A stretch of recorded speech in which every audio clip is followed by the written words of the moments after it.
it!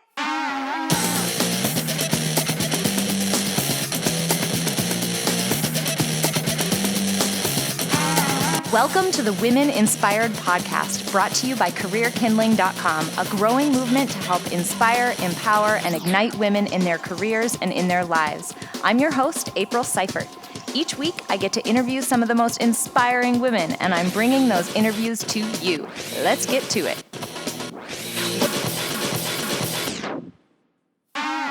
Hello, and thank you so much for joining us this week. You know, this podcast is a total labor of love, and it means so much to me to know that you are tuning in to hear these interviews. This week's guest has a very unique occupation. Jen Wheeler picked up a camera in grade school and proceeded to force her sisters to dress up and model for her photo studio, which usually consisted of a piece of tagboard taped to a wall. After many years, and after a stint in corporate America, actual clients began to request her portrait services. She specialized in weddings for several years while nurturing a passion for a one-on-one fine art nature of boudoir photography. As brides and portrait clients became boudoir clients, Jen realized a desire to shift her specialty to boudoir photography. She launched Show Me Beautiful, a division of her main studio, Serendipity Photography, in 2005. Jen draws inspiration from the curves, light, and shadows found in nature and from dramatic old Hollywood portraiture. She has a gift for seeing beauty, especially in places where others don't see it. She uses this gift, along with her degree in psychology, to connect with women on a level that goes deeper than just taking photos, with the results being portraits that truly show you beautiful. Along with running the portrait studio, Jen keeps busy with 2 kids in middle school and as many rescued pets as her husband will allow. She enjoys road trips with no destination, painting, cooking, napping, and binging on Netflix. Welcome, Jen. Thanks for being here. Hi. So before we get started, why don't you tell us a little bit about yourself? Well, I am, the first thing that comes to mind is a mother. I was born in Minneapolis, and then I grew up in northern Minnesota, and then moved back for college, and I've been down in the Minneapolis area ever since. I live out by Lake Minnetonka. I've got 2 kids and 4 pets. And I've been a photographer for about 20 years professionally. In that vein, let's dive right in. You've got quite the unique job. You're not the typical photographer that people would think of when they think going to somebody for, maybe career headshots or photos of their kids or something like that. So why don't you tell us a little bit about the type of photographer you are and the type of work you do? I actually do shoot families, and I specialized in weddings for a long time, but my specialty is called boudoir photography. That's a really bad pronunciation of the French word, and it can mean many things, but for me, it means just taking beautiful photos of women. A lot of times it's in lingerie or nude or somewhere in between. My focus is really on the light and shadow, dark, moody lighting, more body as landscape. There are a lot of different styles of boudoir photography out there, but that's my approach. Nice. How long have you been doing that? I started dabbling about 20 years ago, and I've been specializing in it since about 2005. So 10 or 11 years, it's been my main thing that I do.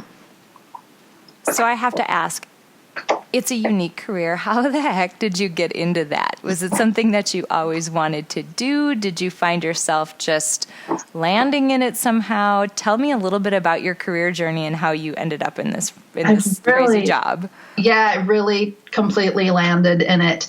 And when I look back on it, I guess it was something I always wanted to do, but I didn't know it was a thing that you could do. I was always doing portraits of people, and those portraits just would sort of evolve into, well, how about if we just do some nude photos on this rock over here? Or how would you like to, that, steamy lake is so pretty. How would you like to get naked on the dock before sunrise? It's not many people who get to ask somebody something like that and have it go okay. Well, they they were very good friends or sisters. And yeah, so it was always there, but it really never occurred to me that I would eventually make a living doing it. So when you go to cocktail parties and, you meet people that you've never met before, is it just a riot when they say, oh, so what do you do? How do you explain that to them? It depends on the audience. It's either people, their body language totally changes one way or the other. It's either they lean in and they're totally intrigued and really interested and they want to know more, or else it's this awkward silence and, trying to change the subject really quickly. And I think because people don't know what it means, and, my short answer is, now I have fun with it. My short answer is, I photograph scantily clad women. And so people are either really shocked or, really interested. What kinds of women come to you? A lot of times they are commemorating something, either, it could be a birthday or an anniversary or a wedding or a milestone of some kind. When I started, it was a lot of what you would think of as the more obvious things, like wedding gifts and gifts for a partner. But as it evolved, it became a lot more of a healing thing. People come to me for either maybe they're going to have surgery or they're post-surgery, or they just got divorced and need to feel desirable, or they've had significant weight loss or weight gain or had kids and their bodies have changed and they need some evidence that's tangible that can give them a different perspective on how they see themselves. So it's a lot more of that. It's really become more of women doing it for themselves, at least as much as they're doing it for somebody else.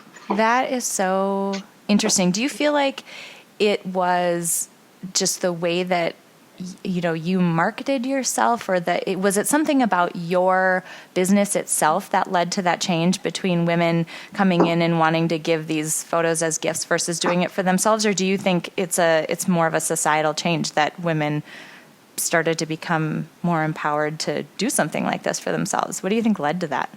I think they went hand in hand, because I didn't realize that was even something that could happen. When I started, of course, my approach was, let's do this for your future husband, or besides the sunrise on the dock type pictures, when I was doing photos for clients, it was more kind of the typical, let's get in lingerie and be sexy for somebody.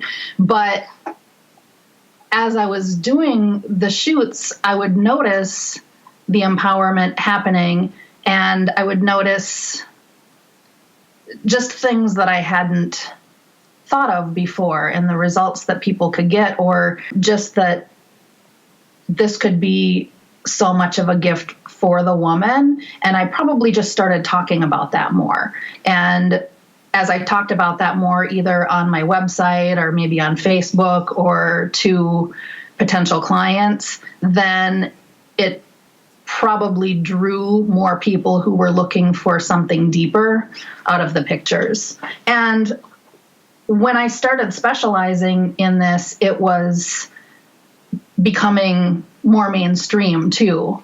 And I think that the whole idea of beauty photography or boudoir photography and empowerment for women, it's all kind of evolved at the same time. So it's in a way gone hand in hand, because now people are looking for that because they kind of know that they can. Mm-hmm. If that makes any sense. No, that makes a ton of sense. So I'm curious about how this goes when somebody first comes to you. I can imagine that they might be nervous. How do you work with them? Is it common that women are nervous? And if so, how do you work with them to feel more comfortable? Because they're in a very vulnerable position without, many clothes on, and not a lot of us are used to walking around in our day-to-day life trying to be sexy. I think we all sort of feel silly when we try to do that. So how do you work with women to get them to feel more comfortable? mostly my brilliant sense of humor and I think it's a sense of making people feel comfortable, because people are nervous in front of a camera no matter what they're wearing. At least most people that I photograph, even if it's family pictures or headshots or whatever the case may be, nobody really likes to have a camera pointed at them when they're not used to it. That's really magnified when people are coming in for these types of pictures. And because they walk in and they feel like it's really weird for them, but I think they can sense it's not weird for me. So the awkwardness goes away within probably 5 to 10 minutes. And we do hair and makeup styling for all of our sessions beforehand. That takes about an hour and a half. So we have some time to just get to know each other, and they have time to chill out a little bit and relax into even being in the environment before we start. So when I think about, how nervous a woman might be, and I sort of parlay that over onto our general life and our day-to-day life, what would you say to women who aren't comfortable in their own skin, who aren't comfortable just day-to-day, let alone taking their clothes off for a photographer or trying to be sexy in front of a camera? How would you talk to somebody who doesn't feel comfortable day to day? I think it's really hard to make people believe you unless you show them. I think that there's a completely different result if somebody will trust me long enough to get in front of my camera, then I can show them what I see, and their whole feeling being there changes, and they believe me because they're experiencing it. I think if I just walk up to somebody at that cocktail party and say, "Oh no, you're really beautiful," she's just going to think I'm full of it, and she's not necessarily going to just take my word for it. Mm-hmm. I'll be completely honest. I used you for some photos a couple of years ago, and I was definitely nervous when I came in. I was terrified when I came in. Because oh my gosh, completely. Because I'm not comfortable at all in front of the camera. That's why a podcast is a really good medium for me, because I don't have to be in front of the camera. But I noticed that it was really interesting because throughout my session, the more we got into it, interestingly enough, the less I was wearing, but also the more empowered I felt. And to be honest, one of my favorite photos happened toward the end of my session. We had gone to a lake, and I was wearing a pretty small bikini and was feeling fairly empowered in myself. And someone drove by and honked and sort of catcalled out of the car, and you caught the look on my face as I gave this person the dirtiest look that I think I've ever. It was hysterical, and it was just this raw, I don't care, empowered emotion. It was really interesting. So do you find that it's common that women's attitudes and just the way that they're experiencing the session and feeling changes throughout the time that you're working with them? And just talk a little bit about that. Completely. You can hear it in their voice. You can see it in their posture, the way they walk back out through the door. You can feel it all over them, that they're just a completely different person when they walk out than when they walked in. That's awesome. So I guess sum up the last 10 or more years. It's probably difficult to say that, but I can imagine that working with a number of women over the years in this really interesting capacity, that you have learned a few things over time, both maybe about yourself and about women and how we feel about ourselves, or how maybe we conquer fear, or I don't know. I mean, what have you learned over time, and how can people apply that to their careers and to their life?